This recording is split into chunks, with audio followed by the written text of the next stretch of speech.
Hello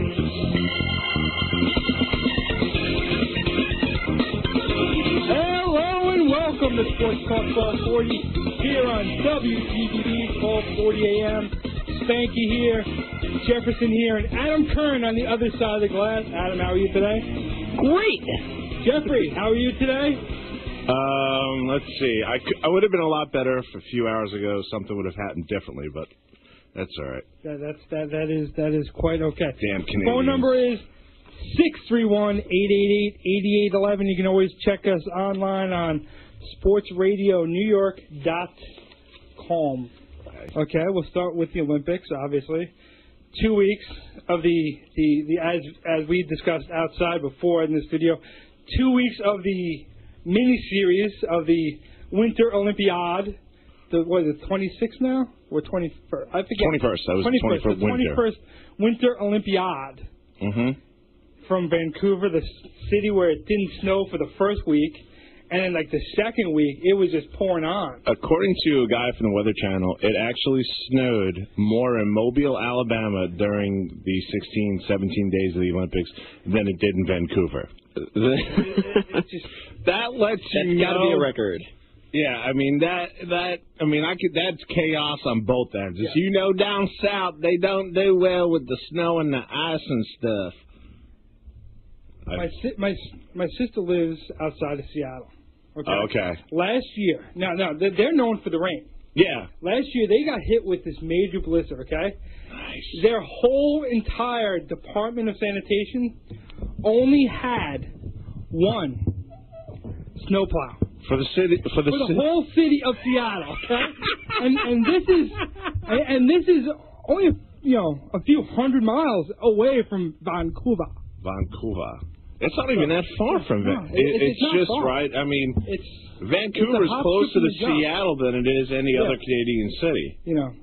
Yeah, and the only reason they got it because they're in Canada. I'm sure there are a lot better cities that they could have chosen. Well, they ran it against. It beat Salzburg by only a couple of votes, and Pyongyang, which I believe is the capital of North Korea. Yes, I think so. How Kim Jong-il got that close, I don't know. Now, speaking of ski jumps, where they have the regular ski jump, they got the whole aerial thing, where they're doing the flips and stuff. My wife just looks at me like, what are these guys thinking? Yeah. What is going on in their heads to make them jump straight up, do a couple flips, somersaults, and land on a downhill slope? Yep. How do you decide to do that one day? How do you do your first practice jump off the edge of the world? It's nuts. Who does that? Well, it goes back to something I heard, I think, in a movie once, and it has to do with skydiving. What makes you jump out of a perfectly good plane, right, and jump out, and all that's preventing you from just crashing to the ground is a little tent, an umbrella. I think that was in the book. Why do white people do these things? Or something? Yeah, apparently it's almost always white people that climb Everest and jump out of airplanes, and because you know why? Black people are like, dude. I ain't jumping out of there. Our lives are dangerous enough. Apparently, you white people, you just got to push the boundaries a little. I don't know. Yeah. My memory will be the day. I think it was the 17th, that Wednesday night when the Americans won their 6 medals. Where it was like went to town. Shawnee. It was Shawnee Davis and Chad Hendrick. They won each one of them out. That was Sean Lindsey Vaughn. Her downhill day, Lindsey Vaughn. That was the day of the downhill. And Mancuso got the silver. She got the silver. You got the Flying Tomato. Yeah. Who in his victory? Did you see his? Oh yeah, his victory one. He did a stunt never done before, he did his, ever. It was a double flip, inverted, triple, whatever. McAllister, McHuster, 1280, 920. He's up at the top of the thing. Now he could have just gone straight down, done nothing. So he does his thing, and before he goes, he's like, you can tell he's talking to his coaches about if he wants to do the McDouble thing. And he's like, okay, we're going to do it. McTwisty. As a fat kid, I always like do as many doubles as like put some cheese on top too. So he does it, which was just, I'm just like, I'm blown out of my mind just watching him do this thing. Because he lands it, just just gets it, the final rotation to land it cleanly. I'm just like, wow. Yeah. And of course it was a better mark than this first mark because he did that trick. I mean, I get a nosebleed going up that high. Yeah. Well, did you see the women? The last round, I think it was Thursday night. The Germans were winning. I'm sorry, they were like in fourth place, and they're going down the trail. They're about to have the best time. All of a sudden, she gets a little wild in one of the turns, and they fall on a slide. Next thing I know, her brake woman goes out, ejects out the back, and I'm like, I don't know how much padding you have, but the sled was initially going about 80 miles an hour before it slid. Yeah. So it's going 50, 60, and you decide, you know what? Instead of riding this train out, I'm going to eject out the back and I'm going to slide across the ice. Yeah. One of the things that bothered me over the last couple of days is people were comparing it as the build-up to it to the 1980 team. You just show how ignorant you are. You're creating something if you want to even compare the two worlds.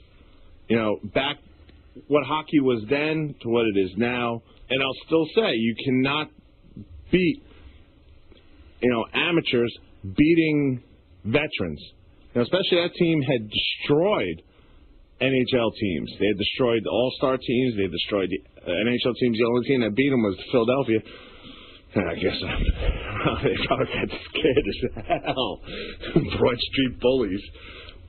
You can never compare. And that's one thing that always bothers me about modern-day media. They try to put quotes around an event before the event happens, and they miscompare it to what they're trying to compare it to.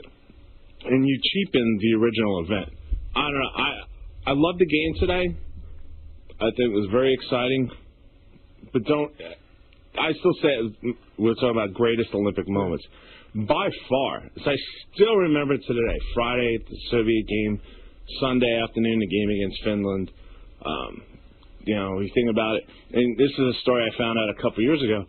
When the hostages were freed, after 444 days of captivity, the State Department prepared a video of what happened in the world while you were gone. Do you believe in miracles on HBO? They showed that game. And it was funny, the guards, I think they saw it at the White House or the State, I don't remember. I think it was the White House. The guards outside the room hear this screaming. They don't know what the hell's going on. They kind of barge in. They had just seen that they won the game, and they went crazy. So think about it. These are people who are stuck in Iran, Tehran, Iran, blindfolded, mistreated for 444 days. They come back to the States, and they see that. And you relive how excited they were. We were being picked on by everybody.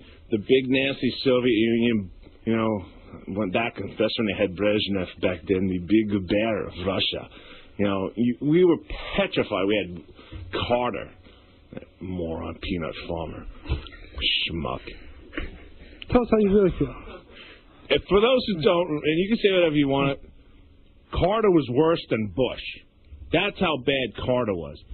And when we beat them, you know what? That was the first time as a child I was not afraid of the Soviets. Because what happened? At that moment, we took their heart. Because that was their, where basketball is our sport. Yeah. We are basketball. But we didn't send professionals. We didn't even send our best collegiates that year. We are basketball. Where we just took the heart and soul out of Russia. Do you know they've never played that game? They did not play that game in the Soviet Union. Why would they? Because they said they were embarrassed. They went home, but they basically said we cheated. We stole the game. They fixed it. In those communist countries, when they lose, they say we just stole it. They will never admit to being bettered. They will always say they were cheated. I've always felt there's something wrong with those people. China's the same way now. This is sports talk. Very nice. The preceding video was a production of Sports Radio New York. To check out all past shows and interviews and to access all Sports Radio New York content, just visit sportsradiony.com.